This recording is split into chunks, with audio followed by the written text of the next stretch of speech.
สบายดีท่านผู้ฟังที่เคารพทุกท่านพบกับรายการวิทยุภาคภาษาลาวสถานีวิทยุ FEBC รายการ30นาทีต่อไปนี้หวังว่าจะเป็นประโยชน์ต่อท่านผู้ฟังในการดำเนินชีวิตเมื่อท่านผู้ฟังได้ติดตามรายการนี้ท่านก็จะมีความหวังมีความสุขในการดำเนินชีวิตเชิญท่านผู้ฟังติดตามได้ดังต่อไปนี้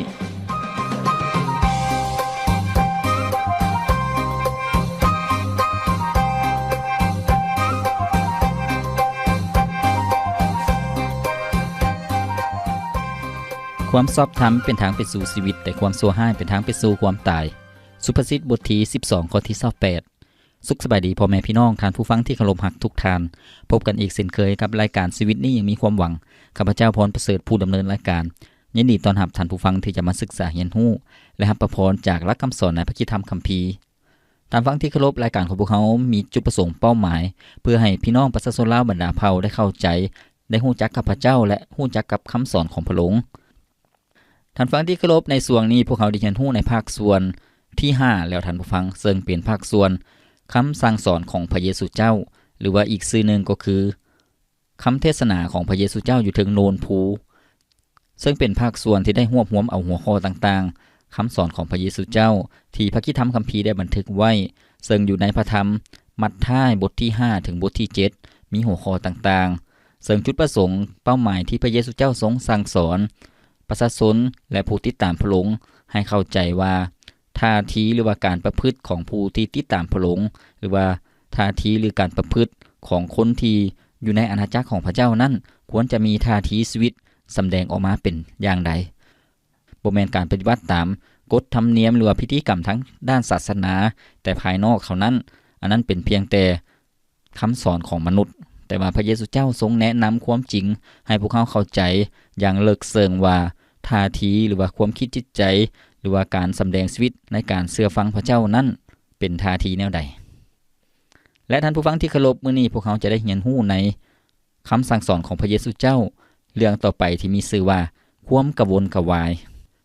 คำสั่งสอนเรื่องความกระวนกระวายปรากฏอยู่ในพระคัมภีร์มัทธิวบทที่6ข้อที่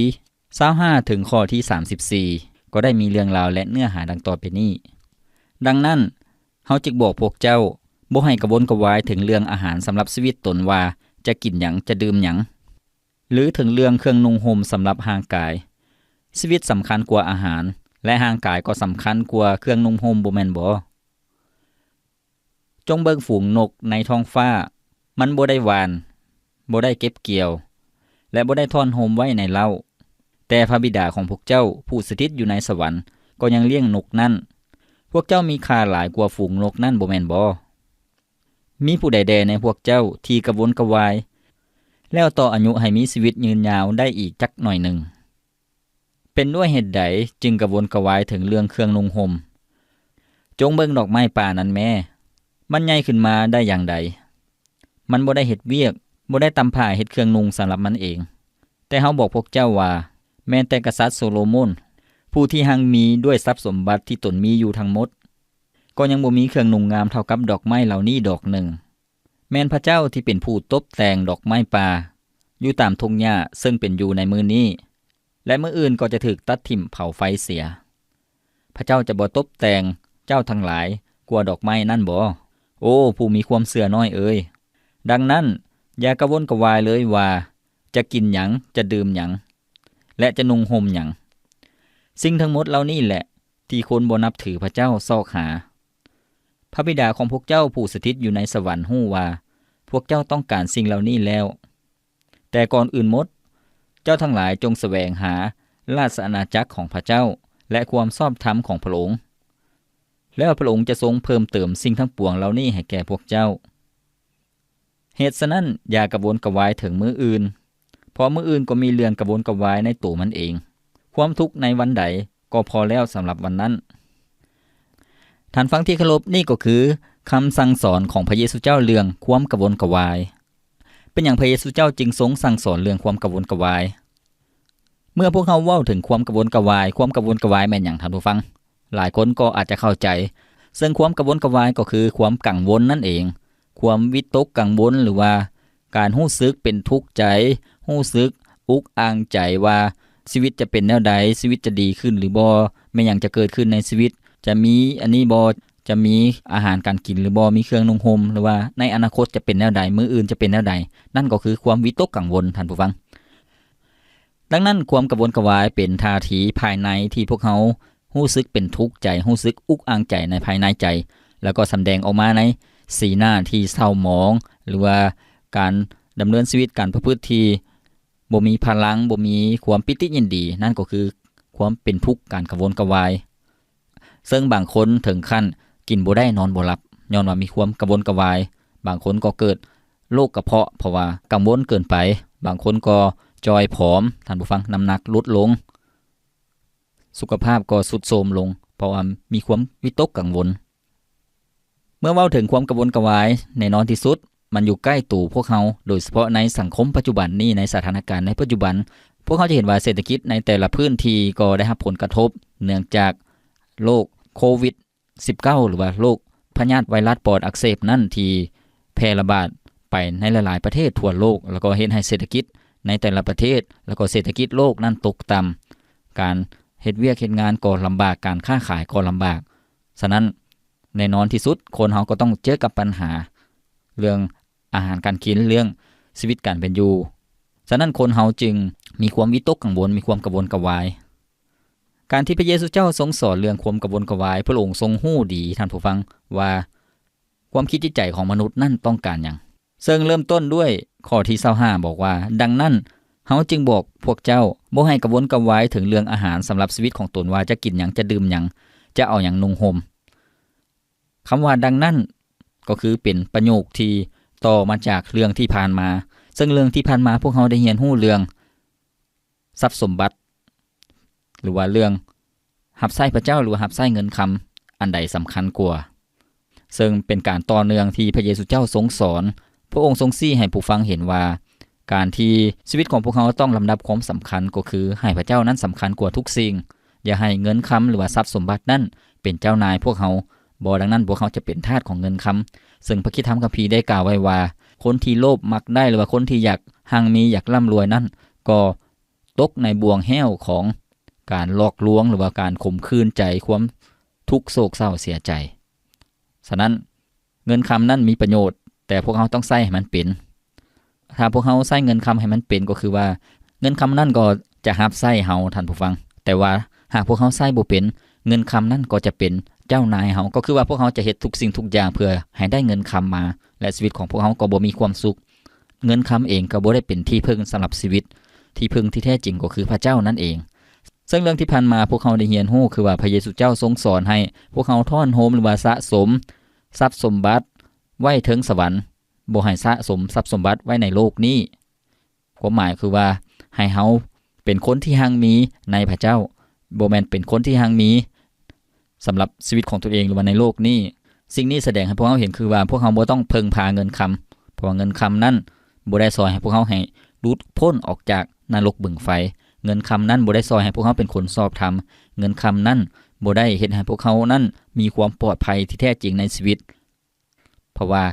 การที่ได้รับความปลอดภัยที่แท้จริงในชีวิตก็คือการรู้จักกับพระเจ้านั่นเองเพิ่งพาพระเจ้าพวกเขาก็จะได้เข้าในแผ่นดินสวรรค์ได้อยู่กับพระเจ้านั่นก็คือการสอนของพระเยซูเจ้าฉะนั้นเมื่อพระเยซูเจ้าทรงสอนเรื่องเงินแล้วพระองค์ก็ให้พวกเขานั้นให้คุณค่ากับพระเจ้าหลายก่อนให้คุณค่าในเงินคำในพระคริสตธรรมคัมภีร์พระเจ้าบ่ได้ห้ามพวกเขาให้เป็นคนหังมีเพราะว่าในพระคริสตธรรมคัมภีร์นั้นก็มีหลายๆคนที่เป็นคนหังมีที่เชื่อในพระเจ้าพวกเพิ่นก็มีความหังมีแต่พวกเพิ่นก็เชื่อในพระเจ้าและไว้วางใจในพระเจ้าแล้วก็รับใช้พระเจ้าท่านผู้ฟังมื้อนี้เองพวกเราได้เห็นรู้เรื่องความกระวนกระวายพระเยซูเจ้าบ่อยากให้พวกเรามีความกระวนกระวายย้อนหยังท่านผู้ฟังย้อนว่าตอนที่พระเยซูเจ้าทรงสั่งสอนเทศนาและเหตุการณ์อัศจรรย์นั้นพระองค์ทรงรับใช้ประชาชนแล้วก็ประกาศเรื่องความรักของพระเจ้าและอาณาจักรของพระเจ้าทั่วทุกแห่งหนที่พระองค์ทรงไปเมื่อเป็นเช่นนั้นก็มีประชาชนจำนวนหลวงหลายติดตามพระเยซูเจ้าประชาชนจำนวนหลวงหลายก็เป็นคนที่ทุกข์ยากเป็นคนที่ลำบากเป็นคนที่ต้องการความช่วยเหลือหลายๆคนก็ติดตามพระเยซูเจ้าเพื่ออยากให้พระองค์นั้นทรงเลี้ยงดูให้พระองค์นั้นทรงเบิ่งแยงเพราะว่าบ่ต้องไปเฮ็ดไร่เฮ็ดนาบ่ต้องไปเฮ็ดเวียกเฮ็ดงานพระเยซูเจ้าทรงเลี้ยง อันนี้คือในสมัยนั้นที่เขาติดตามพระเยซูเจ้าแล้วก็หลายๆคนก็มีความกังวลกังวายว่าชีวิตของตัวเองนั้นจะเป็นแนวใดพระเยซูเจ้าจึงสอนว่าบ่ต้องกังวลกังวายถึงชีวิตว่าจะเอาหยังกินจะเอาหยังดื่มหรือว่ากังวลกังวายเรื่องเครื่องนุ่งห่มสำหรับร่างกายในที่นี้พระเยซูเจ้ากำลังจะสอนแต่ละจุดให้พวกเฮามาเรียนรู้นำกันพระเยซูเจ้าทรงชี้ให้พวกเฮาเห็นว่าชีวิตที่มีความวิตกกังวลหรือว่าความกังวลกังวายนั้นเป็นชีวิตที่เป็นทุกข์ท่านผู้ฟังเป็นชีวิตที่มีความจำกัดย้อนหยังเมื่อพวกเฮาเป็นทุกข์พวกเฮาก็บ่มีความสบายใจพวกเฮาก็มีแต่ความโศกเศร้าชีวิตก็บ่มีพลังบ่มีกำลังใจที่จะต่อสู้หรือว่าดำเนินชีวิตเนื่องจากอุปสรรคปัญหาหรือว่าสถานการณ์ต่างๆที่เกิดขึ้นหากพวกเขายิ่งกังวลกังวายพวกเขาก็ยิ่งท้อถอยใจพวกเขายิ่งบ่มีเหือแรงกำลังที่จะดำเนินชีวิตหรือว่าเผชิญกับปัญหาต่างๆในที่นี้พระเยซูเจ้าบอกว่าชีวิตสำคัญกว่าอาหารและร่างกายก็สำคัญกว่าเครื่องนุ่งห่มบ่แม่นบ่ความหมายก็คือว่าบ่ต้องกังวลว่าพวกเขาจะกินหยังจะดื่มหยังหรือว่าจะเอาข้าวอยู่ไสมากินหรือว่าจะเอาน้ำอยู่ไสมาดื่มบ่ต้องกังวลเพราะว่าหยังหากพวกเขายังมีชีวิตอยู่อาหารนั่นก็บ่สำคัญท่านผู้ฟังเพราะว่าพวกเขายังบ่ตายพระเจ้าจะทรงเลี้ยงดูพวกเขาแต่ละขั้นตอนแต่ละบาทก้าวท่านผู้ฟังข้าพเจ้าเคยจือความได้ตอนข้าพเจ้ายังน้อยตั้งแต่ปีประมาณปี1985ถึง1995นี่ประมาณนี้ข้าพเจ้าก็อายุประมาณ 5-6 ปีท่านผู้ฟังก็ยังเป็นเด็กน้อยอยู่ก็เห็นแม่ของข้าพเจ้าที่มีความกังวลเพราะว่าเพิ่นเป็นทุกข์เพิ่นอุกอังสมมุติว่าพวกเขากินข้าวเช้าเพิ่นก็มีความกังวลแล้วก็จมอยู่ในผ้าเข้าเลยบอกว่าตอนเที่ยงจะเอาหยังกินเด้เมื่อกินข้าวเที่ยงแล้วก็มีอาหารอยู่เพิ่นก็กังวลว่ามื้อแลงจะเอาหยังกินข้าวแลงเด้จะเฮ็ดหยังกินจะหาอาหารอยู่ไสมากินเพิ่นก็จมแนวนี้ตลอดเพราะว่าด้วยความเป็นห่วงครอบครัวเป็นห่วงลูกเต้าเมื่อกินข้าวแลงเพิ่นก็ยังจมอยู่ว่ามื้ออื่นเช้าจะเอาหยังกินอีกเด้ข้าพเจ้าได้ยินแบบนี้ตลอดนี่ก็คือความวิตกกังวลท่านผู้ฟังพระเยซูเจ้าสอนบอกว่าร่างกายสำคัญกว่าเครื่องนุ่งห่มบ่แม่นบ่การที่พวกเขามีชีวิตอยู่นั่นก็สำคัญกว่าอาหารการกินท่านผู้ฟังเช่นเมื่อคนเจ็บไข้ได้ป่วยหรือว่านอนห้องหมอชีวิตเมื่อผ่านขีดอันตรายหรือว่าเมื่อชีวิตของคนเจ็บป่วยนั้นได้รับการปิ้นปัวให้ผ่านพ้นจากห้องมรสุมหรือว่าอันตรายเมื่อแพทย์หรือว่าญาติพี่น้องฮู้ว่าคนเจ็บนี่พ้นขีดอันตรายแล้วชีวิตของเราบ่ตายบ่ว่าผ่านการผ่าตัดหรือว่าผ่านการเจ็บป่วยหรือว่าผ่านการประสบอุบัติเหตุต่างๆแต่ว่าชีวิตของเขาเจ้ารอดชีวิตก็สำคัญท่านผู้ฟังอาหารการกินราคาแพงนั้นบ่สามารถเอามาแทนชีวิตได้ชีวิตนั้นสำคัญกว่าอาหารในวรรคต่อไปที่พระเยซูเจ้าบอกว่าร่างกายก็สำคัญกว่าเครื่องนุ่งห่มบ่แม่นบ่ความหมายในที่นี้ก็คือว่าถ้าร่างกายของพวกเขามีสุขภาพแข็งแรงมีอวัยวะครบถ้วนสมบูรณ์ก็สำคัญท่านผู้ฟังเป็นสิ่งที่ดีกว่าเครื่องนุ่งห่มบ่ต้องกังวลว่าจะเอาส่งเอาเสื้อเอาเครื่องนุ่มอยู่ใส่มานุ่งมาห่มบ่ต้องกังวลกงกันข้ามหากพวกเขามีแต่เครื่องนุ่งห่มแต่ว่าร่างกายของพวกเขานั้นเจ็บไข้ได้ป่วยหรือว่าร่างกายของพวกเขาสูญเสียแล้วเป็นบ่มีแขนบ่มีขาอันนั้นล่ะเป็นสิ่งที่น่าเป็นห่วงกว่าฉะนั้นพระเยซูเจ้าจึงชี้ให้พวกเขาเห็นว่าลำดับความสำคัญนั้นเป็นสิ่งที่ดีอย่าให้พวกเขากังวลกังวายถึงเรื่องปีกย่อยแต่ให้คิดถึงเรื่องที่สำคัญแล้วก็ให้เฮาเพิ่งพอใจในสิ่งเหล่านั้นท่านฟังที่เคารพให้พวกเขามาพักฟังเพลงจากรายการของพวกเขาก่อนจัก1เสียงเพลงแล้วพวกเขาจะมาเรียนรู้คำสั่งสอนของพระเยซูเจ้าเรื่องความกังวลกังวายนำกันอย่ากังวลอย่าได้ท้อใจหากว่าเมื่อใดประสบทุกข์มาถึงต้องเจ็บต้องซ้ำจนหัวใจเฮาอ่อนล้าอย่านึกกลัวจงมั่นใจพระเยซูคริสต์หักเฮาเท่าใดพระองค์เข้าใจ น้ำตาทุกนาทีพระองค์ยังมั่นคงหักเสมอเชื่อได้เลยพระองค์หักจริงใจพระองค์หักเหมือนเดิมเมื่อใดก็เหมือนเดิมหักเฮาเสมอและจะหักตลอดไปพระองค์หักเหมือนเดิมเมื่อใดพบทุกข์ภัยบ่มีวันใดที่จะหยุดหักเฮาในบางครั้งเกิดความท้อใจสับสนข้างในเป็นธรรมดา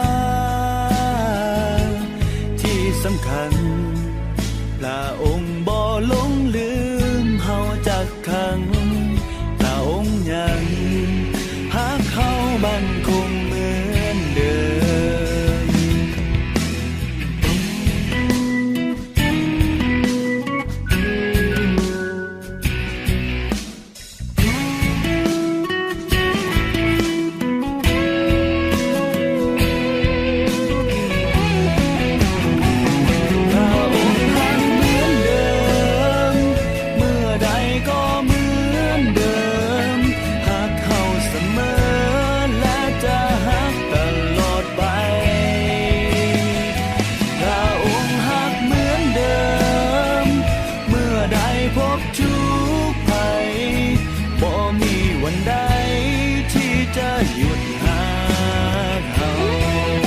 ท่านฟังที่เคารพมื้อนี้พวกเขาได้เรียนรู้คำสั่งสอนของพระเยซูเจ้าเรื่องความกระวนกระวายพระเยซูเจ้าทรงแนะนำให้พวกเขากำจัดความกระวนกระวายก็คือว่า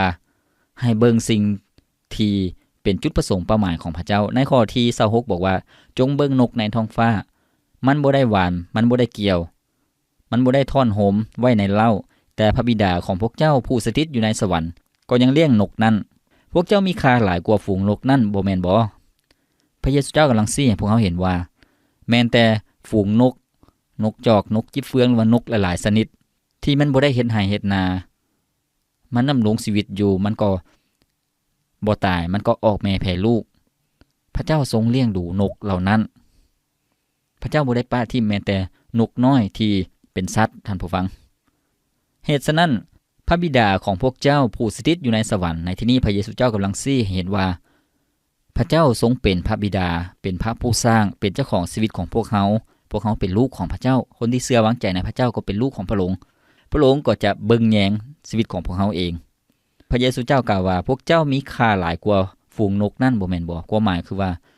แม้แต่นกพระเจ้าก็ยังเบิ่งแยงเอาใจใส่ด้วยความเมตตาด้วยความรักของพระองค์พวกเขาก็ยิ่งมีค่ากว่านกเหล่านั้นพระเจ้าจะบ่ละเลยพระเจ้าจะบ่ปะทิ่มชีวิตของพวกเขาท่านผู้ฟังในมัทธิวบทที่6ข้อ17ต่อไปที่บอกว่ามีผู้ใดแดในพวกเจ้าที่กระวนกระวายแล้วต่ออายุให้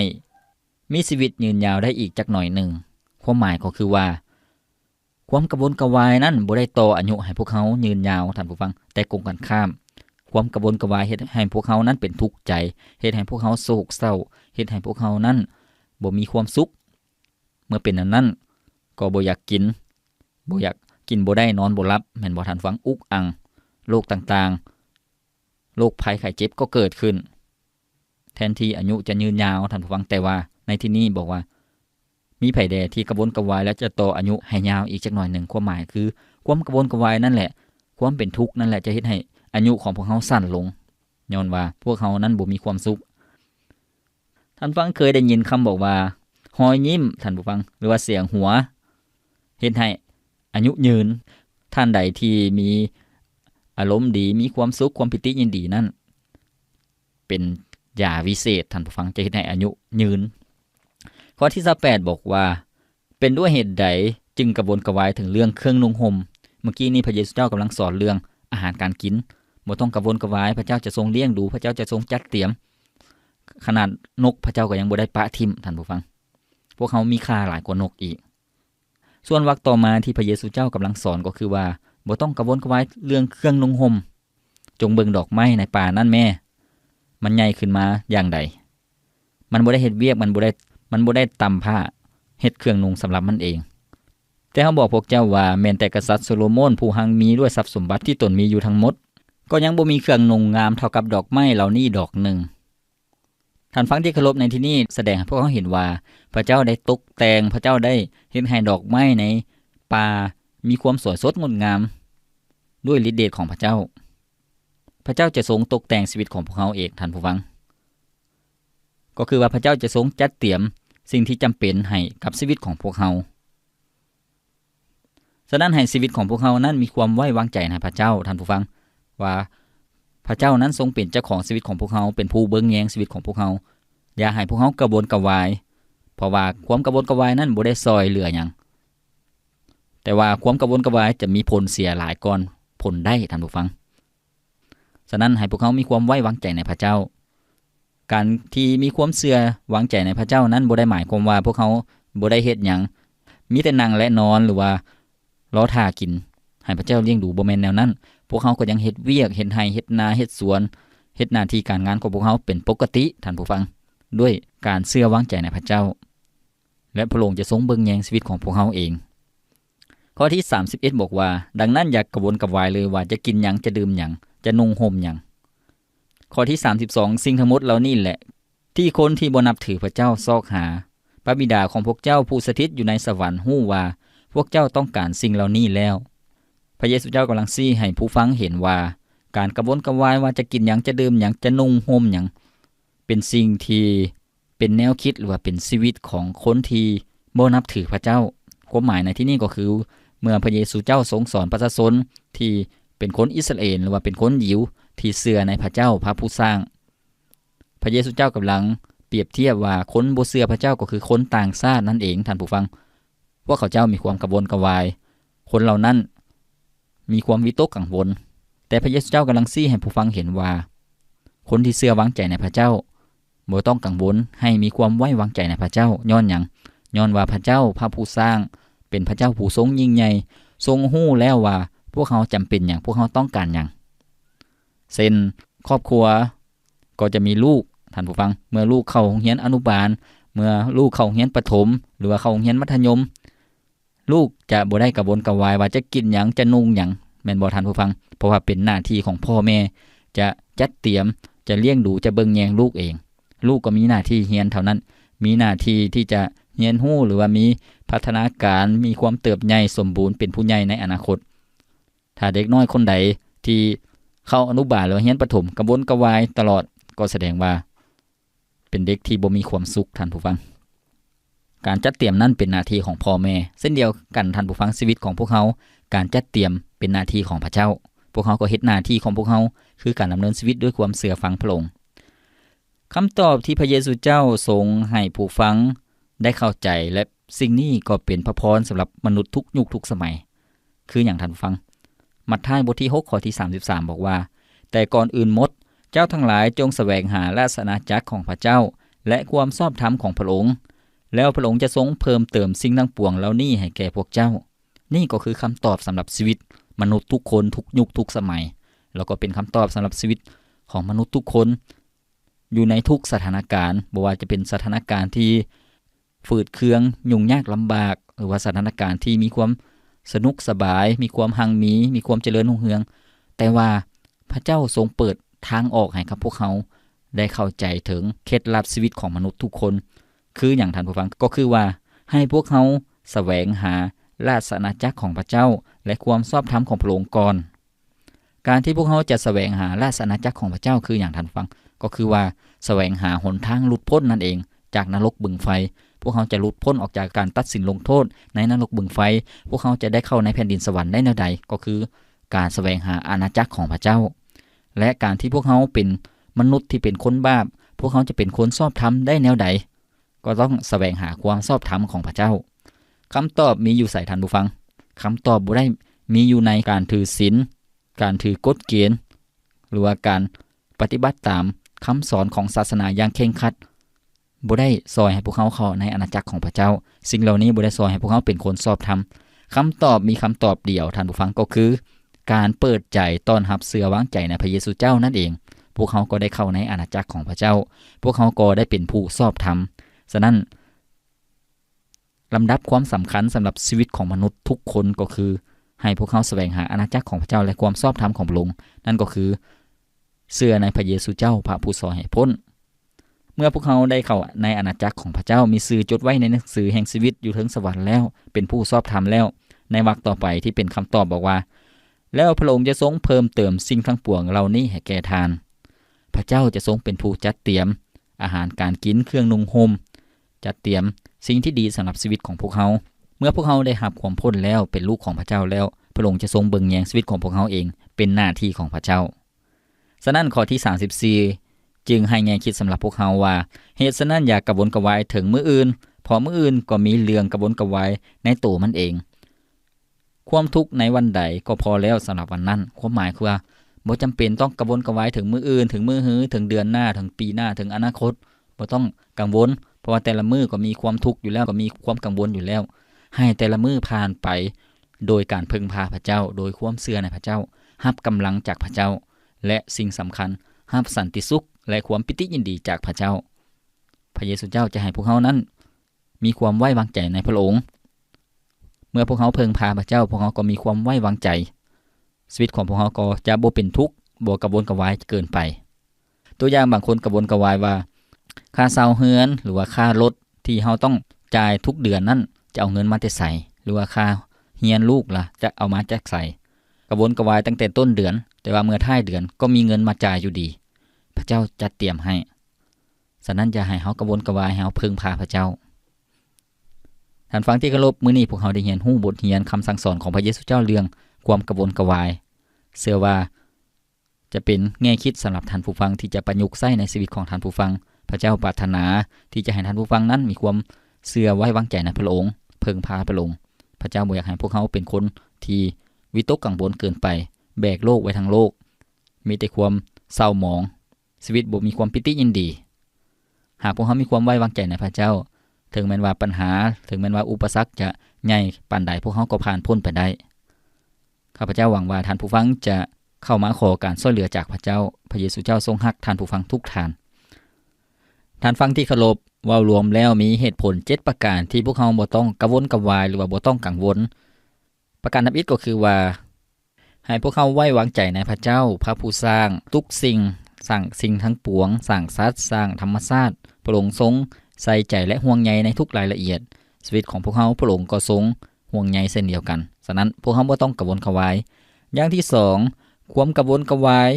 เกี่ยวกับอนาคตมันก็จะเป็นสิ่งที่กีดขวางหรือว่าสิ่งที่ขัดขวางกำลังของพวกเขาที่จะดำเนินชีวิตในมื้อนี้หากพวกเขากังวลเรื่องอนาคตเรื่องมื้ออื่นเรื่องมื้อฮื้อเรื่องอนาคตมันก็จะเป็นอุปสรรคในการดำเนินชีวิตในมื้อนี้ท่านผู้ฟังอย่างที่3บ่ต้องกระวนกระวายเพราะว่าหยังความกระวนกระวายนั่นมันก็จะเฮ็ดให้เกิดผลเสียหลายก่อนที่จะเฮ็ดให้เกิดผลดีเว้าอีกอย่างนึงก็คือว่าความกระวนกระวายนั่นมีผลเสียหลายก่อนที่จะซอยหยังพวกเฮาได้ท่านผู้ฟังสิ่งที่4ที่พวกเฮาบ่ควรกระวนกระวายก็คือว่าพระเจ้าบ่ได้เมินเสยต่อคนที่พึ่งพาในพระองค์ท่านผู้ฟังพระองค์ทรงเบิ่งแยงพระองค์ทรงห่วงใยทุกคนที่เข้ามาพึ่งพาพระองค์สิ่งที่5ที่พวกเฮาบ่ต้องกระวนกระวายก็คือว่าความกระวนกระวายเป็นการสำแดงชีวิตที่ขาดความเชื่อและบ่เข้าใจในพระเจ้าอย่างแท้จริงหากพวกเขามีความเชื่อหากพวกเขารู้จักกับพระเจ้าอย่างแท้จริงพวกเขาก็จะบ่กระวนกระวายท่านผู้ฟังพวกเขาจะพึ่งพาพระเจ้าและจะไว้วางใจในพระเจ้าในการช่วยเหลือจากพระองค์สิ่งที่6ที่พวกเขาบ่ต้องกระวนกระวายก็คือพระเจ้าอยากให้พวกเขานั้นแสวงหาพระองค์ก่อนให้พระองค์นั้นทรงเป็นที่1ในชีวิตเมื่อพวกเขาได้พระเจ้าแล้วพวกเขาก็จะหนีห่างออกจากความกระวนกระวายก็คือว่าพระเจ้าจะทรงเพิ่มเติมสิ่งทั้งปวงให้กับพวกเขาสิ่งสุดท้ายที่พวกเขาบ่ต้องกระวนกระวายก็คือว่าการดำเนินชีวิตในแต่ละมื้อกับพระเจ้านั้นก็จะเห็นให้พวกเขานั้นห่างไกลจากความกระวนกระวายก็คือว่าแต่ละมื้อให้มันผ่านพ้นไปด้วยความเชื่อวางใจในพระเจ้าเหมือนกับข้อที่34ที่พวกเขาอ่านไปแต่ละมื้อก็มีความทุกข์พอแล้วฉะนั้นให้พวกเขาผ่านพ้นไปแต่ละมื้อเมื่อถึงอาทิตย์นึงเมื่อถึง1เดือนเมื่อถึง1ปีพวกเขาจะเห็นว่าพวกเขาผ่านพ้นแต่ละจุดแต่ละบาทก้าวมาย้อนพระเจ้าทรงช่วยเหลือท่านฟังที่เคารพรายการของพวกเขาดำเนินมาฮอดนี้ก็สิ้นสุดเพียงเท่านี้ข้าพเจ้าพรประเสริฐผู้ดำเนินรายการขอกล่าวคำว่าสบายดีขอพระเจ้าอวยพรท่านผู้ฟังทุกท่าน